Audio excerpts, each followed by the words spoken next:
සියලු දෙනාම සාදරයෙන් පිළිගන්නවා මගේ software hack Sinhala tutorial channel එකට. අද මම කතා කරන්නේ මම කලින් කරපු Excel පාඩම් මාලාවේ තුන්වෙනි පාඩම.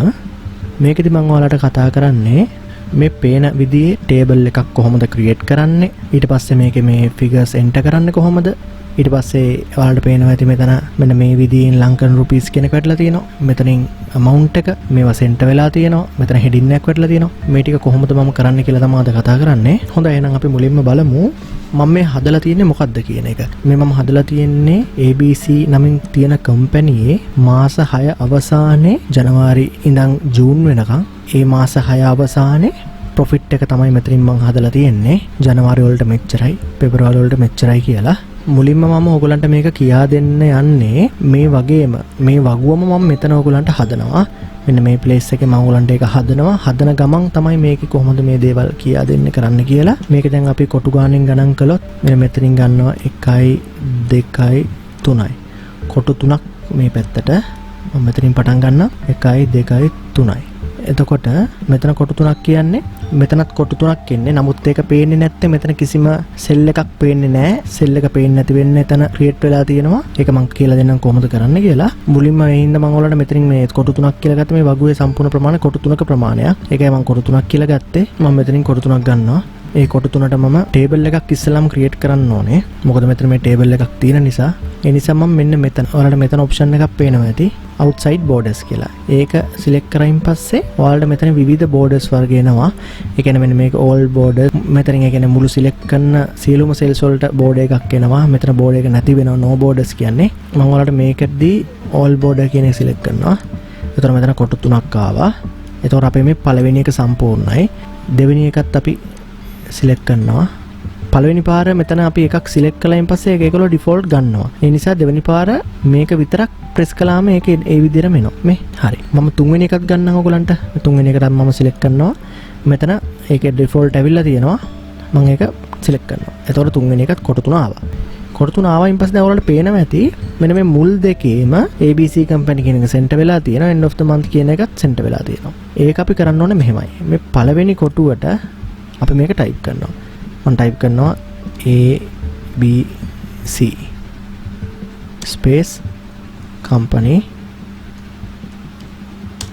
දෙවෙනි එකට end of the 6 month. හැබැයි දැන් මේ විදිහට තමයි ඇවිල්ලා තියෙන්නේ. මේක අපි මේ විදිහට සකස් කරගන්නේ අපි අවශ්‍ය place එකකට මෙන්න මේ විදිහට highlight කරනවා තුනම. ඊට පස්සේ highlight කරාම ඔයාලට පේනවා ඇති මෙන්න මේ උඩින් තියෙනවා merge and center කියලා එකක්. ඒකේ මෙන්න මේ ඊතලයක් වගේ එකක් තියෙනවා. ඒක ක්ලික් කරන්න. ඒකේ දෙවෙනියට තියෙනවා merge across කියලා එකක්.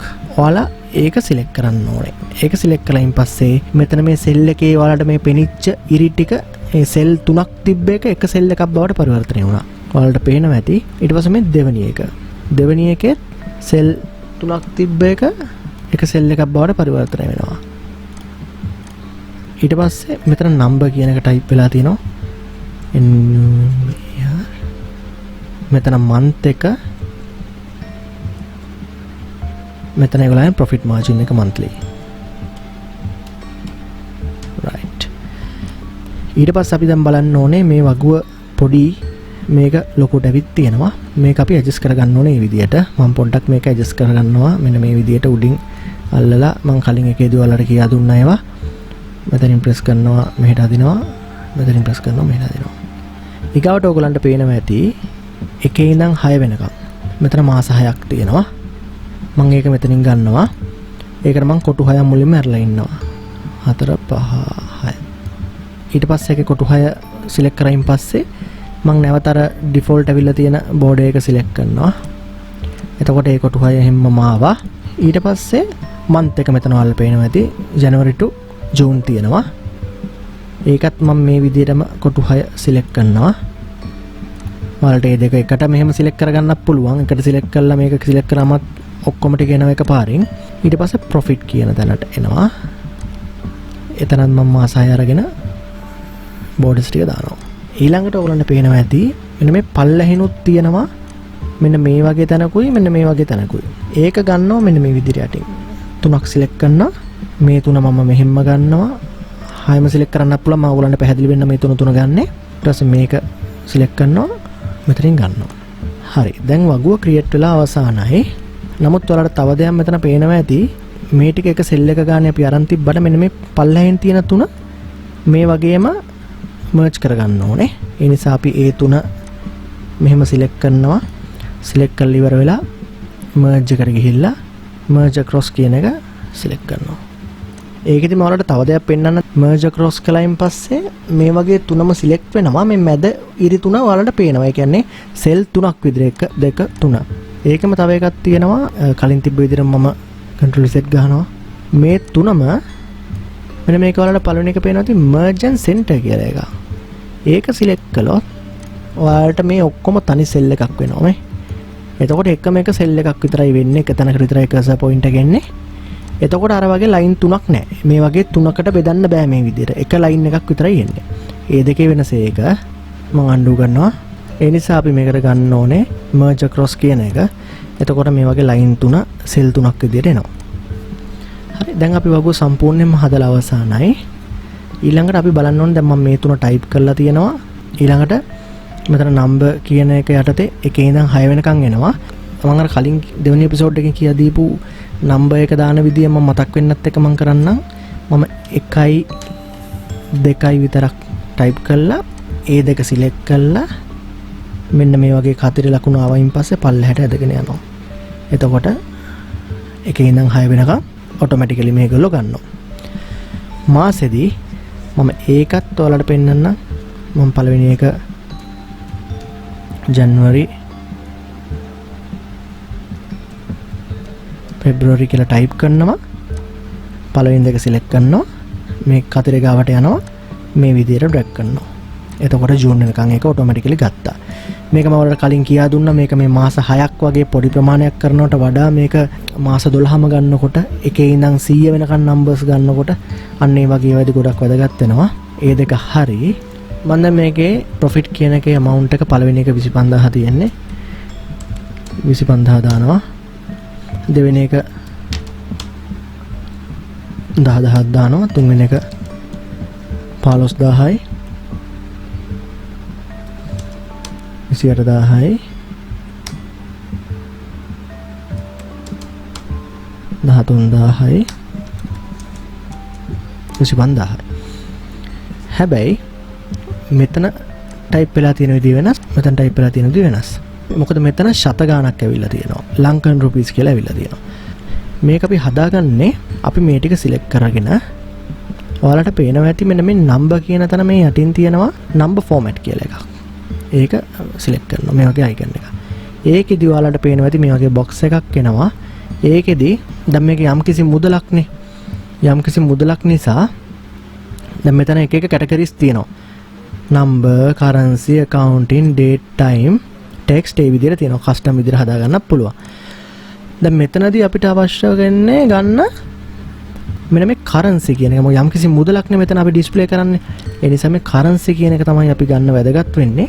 currency කියන එකේදී ඇතුළට ගියන් පස්සේ ඔයාලා මෙන්න මෙතන තියෙනවා symbol කියලා එකක්. ඒ symbol කියන එක යටතේ ගන්න ඕනේ අපි මේ ලංකන් රුපීස් කියලා මම ඔයාලට මෙතනදී පෙන්නුවේ. ඒ ලංකන් රුපීස් කියන එක මේ symbol කියන එක ඒක යටතේ තමයි තියෙන්නේ. මම ඒක ප්‍රෙස් කරලා LKR කියලා ටයිප් කරනවා. L කියලා ගැහුවෙන් පස්සේ ඔයාලට මෙතනින් සජෙස්ට් කරනවා ඒගොල්ලෝ. ඒක පල්ලෙහාට ගිහිල්ලා මෙතනින් බලන්න පුළුවන්. LKR කියලා තියෙනවා මේ. ඒක සිලෙක්ට් කරයින් පස්සේ ඔයාලට මෙතනින් සාම්පල් එක බලා ගන්න පුළුවන්. මෙන්න මේ විදිහට එන්නේ. නමුත් මේ මේකෙදි තියෙනවා මෙන්න මේ decimal places. ඒ කියන්නේ ශත. දැන් මෙතනදී බලන්න පුළුවන් මේ මෙන්න මෙතනින් තමයි ශත ගාන අපි ගන්නෙ. මේක 0 තිබ්බොත් මෙන්න මේ වගේ මුකුත්ම ශත ගානක් නැතුව තමයි එන්නේ. ඒ නිසා මම මේක ඩෙසිමල් දෙකක් තියෙනවා. එකක් තිබ්බොත් එකක් එනවා. මම දෙකක් තියෙනවා. දෙකක් තියලා ලංකන් රුපීස් එක තියලා මම ඕකේ කරනවා. ඕකේ කළායින් පස්සේ ඔයාලට පේනවා ඇති ලංකන් රුපීස් කියලා 25000ක් කියලා මේ විදිහටම ආවා. ශත ගානකුත් එක්ක මෙතනින් ආවා. නමුත් ඒකේ මේ LKR කියන එක මේකටම ළඟින් ඇවිත් තියෙනවා. ඒක අපි සාමාන්‍යයෙන් මේ පැත්තේ කෙලවරෙන් තමයි ඒක වැටෙන්න ඕනේ. එතකොට තමයි ඒක පිළිවෙලකට එන්නේ. ඒකට ඕගොල්ලෝ කරන්න ඕනේ මේක නැවත highlight කරලා අර කලින් ගියපු number format කියන එක නැවත යන්න. ගියයින් පස්සේ අපි කලින් මෙතන currency කියන එක තමයි අපි කලින් මෙතනින් තේරුවේ. නමුත් ඒක ඇත්තටම තෝරන්න ඕනේ මෙන්න මේ accounting කියන එක. accounting කියන එක select කරලා මෙතන ලංකන් රුපීස් කියන එක select වෙලා තියෙනවා. ඕකේ කරන්න ඕනේ. එතකොට ඔයාලට පේනවා ඇති මෙතන මේ විදිහට හරියාකාරව ආවා.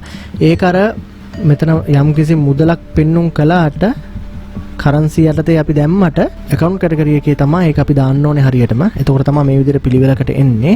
ඊළඟට මාළට පෙන්නන්නම් මෙතන අපි ABC company කියන එක මම heading එකක් කරන් තියෙනවා. මම මේක select කරලා ඔයාලට පේනවා ඇති මෙන්න මෙතනින් cell style කියලා එක style එකට ගිහිල්ලා අපිට ඕනි style එකක් ගන්න පුළුවන්. ඔයාලා බලන්න මාත් එක්ක මේ පල්ලෙහා මෙතන වෙනස් වෙනවා. මේ heading 1 ගත්තොත් මෙහෙම මේ calculation ඔන්න ඔය වගේ මේ මම ඒකෙදි මෙන්න මේක select කරලා heading 1 කියන එක select කරලා font එක ඕන එකක් දෙන්න. font එක මම මෙන්න මේකම දෙනවා. පළවෙනි එකේදී font එක. ඊට පස්සේ ඒක අපි center කරගන්න ඕන මෙන්න මෙතනින්. මේකේදී ඔයගොල්ලෝ heading එක තෝරගද්දි බලන්න මේ දැන් මගේ heading එක තෝරගත්තයින් පස්සේ මේ පල්ලෙන් line එකක් ඇවිල්ලා තියෙනවා. ඒ නිසා ඒක නැවත බලලා එතනට ගිහිල්ලා normal කරලා නැවත heading එකක් දාගන්න ඕනේ. ඒක ඊට පස්සේ center කරනවා. center කළා මේක ටිකක් ප්‍රමාණයෙන් විශාල කරන්න ඕනේ. ඒකට මම මෙන්න මේක භාවිතා කරනවා. මෙතන increase font size කියන එක ඔන්න ඔය ගන්නට වගේ තියෙනවා. ඊට පස්සේ ඔයගලන්ට පේනවා ඇති මේ දෙවෙනි එක end of the 6 month කියන එක. ඒකත් මම center කරනවා. ඒකේ ඔයාලට වෙනසක් පේනවා ඇති 6 කියන එක TH කියන එක මේ උඩට ඇවිල්ලා තියෙනවා මෙන්න මේකෙදි. මේකෙදි එහෙම ඒක උඩට ඇවිල්ලා නැහැ. අපි ඒක කොහොමද හදාගන්නේ? ඒකට කරන්න ඕනේ ඔයගොල්ලෝ ඒ අදාළ වචනේ TH කියන එක මේ විදියට highlight කරලා ඔයාලට පේනවා ඇති මෙන්න මෙතනින් පොඩි කෑල්ලක් තියෙනවා font කියන එකෙන් icon එක font settings කියලා. font settings වලට ගිහිල්ලා ඒකෙදි ඔයාලට පේනවා ඇති මෙන්න මෙතනින් පොඩි option තුනක් තියෙනවා. subscript, superscript කියලා. ඒකෙදි මේ superscript කියන එක ටික එකක් දාන්න. ඒතර මෙතනින් preview එකක් පොඩි පෙන්නනවා. මේ superscript කියන එක මාර්ගෙන් තමයි අපි ඒක හදාගන්නේ කියලා ඕකේ කරනවා. ඕකේ කරලා මාළට පේනවා ඇති 6 කියන එක මේ වගේ උඩට ගිහිල්ලා තියෙනවා. right මම හිතනවා පැහැදිලි කියලා. ඒක මම බෝල් කරනවා. ඒතකොට අපි දැන් මේ පළවෙනි දෙකම කම්ප්ලීට් කරගත්තා. ඊළඟට ඒකට බෝඩ් එක දාගන්නවා. බෝඩ් එක ගියා අර අපි heading එක දාපු නිසා.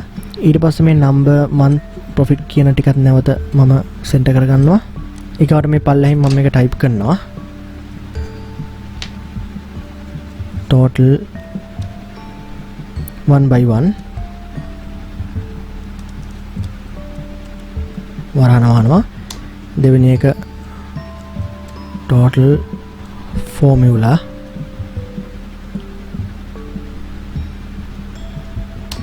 තුන්වෙනි එක total auto sum. මේ තුන මෙතනදී මම center කරලා තියෙන්නේ. මේකෙදිත් එක center කරගන්න අවශ්‍යයි මට. මම හින්දා ඒ තුන select කරලා මෙතනින් center කියන එක click කරනවා. click කළාම ඔයාලට පේනවා ඇති මෙතනින් මේ තුනම එක ආකාරයෙන් ඇවිල්ලා තියෙනවා. එක line එකට. මෙතනින් මේක පොඩ්ඩක් එහෙට මෙහෙට වෙලා තියෙනවා. ඒක ඔයගොල්ලෝ හදාගන්න ඕනේ. මම ඒක නැවත control Z ගහනවා. undo කළා. ඒක ඔයගොල්ලන්ට මෙන්න මෙහෙම පුළුවන්. මේ තුන select කරලා ඔයාලට පේනවා ඇති ඒක මෙහා පැත්තෙන් තියෙන alignment කියලා එකක්. increase indent කියලා එකක් තියෙනවා. decrease indent කියලා එකක් තියෙනවා. මේකෙදි කියන්නේ ඔයාලට කරලා පෙන්නන්නම් මම මේ ඊතලයේ දකුණු අත පැත්තට තියෙන එක click කරනවා. මම මේ තුන select කරනවා. මෙන්න මේක එකපාරක් click කරනවා. එතකොට යනවා දැක්කද? දකුණු අත පැත්තට ගියා. දෙවෙනි පාරත් select කරනවා. අන්න ඒ වගේ ඒක click කර අපිට ඒක center කරගන්න පුළුවන්. මෙන්න මේ විදියට. එහෙමත් අපිට ඒක adjust කරගන්න පුළුවන්. මම ඒක තමයි මෙතනදී කරලා තියෙන්නේ. ඒක පිළිවෙලයි. ඊට පස්සේ ඒකෙම අර මම අනිත් එකත් පෙන්නනවා ඔයගලන්ට. decrease indent කියන එක ඒක select කළොත් ආයෙ ආපස්සට එනවා. මම ආයෙ නැවත තිබ්බ තත්ත්වයට ගන්නවා. ඊළඟට මම මේක numbers ටික left side එකට ගන්නවා. එහෙම නැත්නම් මට center උනත් කරන්න පුළුවන්. ওই විදිහට. ඊට පස්සේ මේකට color එකක් යොදන්න ඕනේ. හැම වෙලෙම light colors යොදා ගන්න බලන්න. මොකද මේක යම් කිසි දත්ත ගොනුවක් අපේ තියෙන. එතකොට ඒක figures අපිට පැහැදිලි වෙන විදිහට ඒක තියෙන්න ඕනේ. මම මේ පෙන්නන්න ඕනේ සයි පාට දාන්නේ. ඔයගොල්ලෝ සාමාන්‍යයෙන් normal color එකක් යොදා ගන්න එකට. මම මේක පළවෙනි එක මේ වගේ ඒක select කරලා ඒ cell දෙකම මෙතනින් default තියෙනවා මගේ කහ පාට. එහෙම නැත්නම් මෙතනින් අපිට පාටක් තෝරන්න පුළුවන් මේ වගේ. මම කහ පාට එකට ගන්නවා. ඊට පස්සේ මෙන්න මේ තුනට මම මේ තුනම select කරලා එකපාර තුනට මේක පාටක් දාන නිසා ඒකට මෙන්න මේ පාට දානවා. මෙන්න මේකේ ෆිගර්ස් ඇතුළේ ෆිගර්ස් වලට මම ලා පාටක් දානවා. මේ ටික මෙහෙම මම සිලෙක්ට් කළා. ඊතලේ සිලෙක්ට් කරනවා. ඔන්න ඔය පාට දානවා. ඊට පස්සේ මෙන්න මෙතනට ඒත් මම ලා පාටක් දානවා. මෙතන තමයි ටෝටල් amount එක එන්නේ. ඊළඟට මම මෙන්න මෙතනට එනවා. මෙතන ඊටාත්ම වැදගත්ම කොටසක් මේක. මෙතනින් තමයි අපි කැල්කියුලේෂන් එක කරන්නේ මේකේ. ඒ කැල්කියුලේෂන් එකේදී පළවෙනි කැල්කියුලේෂන් එක මම ඔයගලන්ට දීලා තියෙනවා 1 by 1. මේ එක එක එකතු කරන විදිය කොහොමද? ෆෝමියුලා එකක් මාර්ගෙන් මේ ටික එකතු කරන්නේ කොහොමද? ඔටෝමැටිකලි අපි මේ ටික ගන්නෙ කොහොමද? ඒ ටික එකතුව.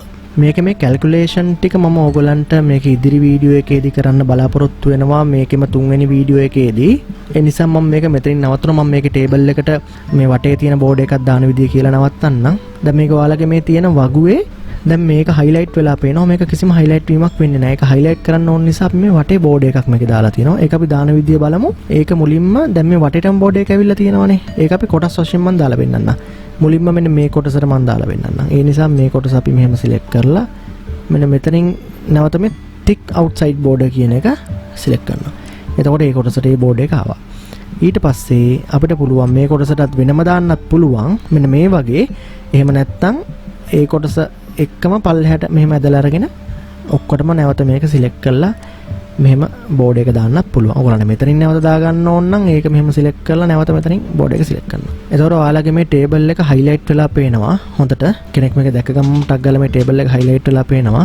එහෙනම් මම අද මේක මෙතනින් නවත්තනවා. මේක කැල්කියුලේෂන් එක සම්බන්ධව මම ඉස්සෙල්ලා කිව්වා වගේ මම ඊළඟ වීඩියෝ එකේදී මම ඔයගොල්ලන්ට ඒක ගේන්න බලාපොරොත්තු වෙනවා. මොනවා හරි මේ කියා දීපු ටිකේ ගැටලු මොනවා හරි තියෙනවා නම් අනිවාර්යයෙන්ම පල්ලෙහා කමෙන්ට් తీරුව අනිවාර්යයෙන්ම දාන්න. මම පුළුවන් විදිහට අනිවාර්යයෙන්ම ඔයගොල්ලන්ට ඒකට උදව් කරන්න. ඒ වගේම මගේ මේ channel එක subscribe කරලා නැත්නම් අනිවාර්යයෙන්ම subscribe කරන්න. ඒ වගේම එහා පැත්තේ තියෙන bell icon එක click කරන්න. එතකොට මම ඔයගොල්ලන්ට වීඩියෝ එකක් upload කරපු සැනින් මේක බලා ගන්න පුළුවන්. එහෙනම් අපි නැවතත් වීඩියෝ එකකින් හමු වෙනතුරු සියලු දෙනාටම සුබ දවසක්.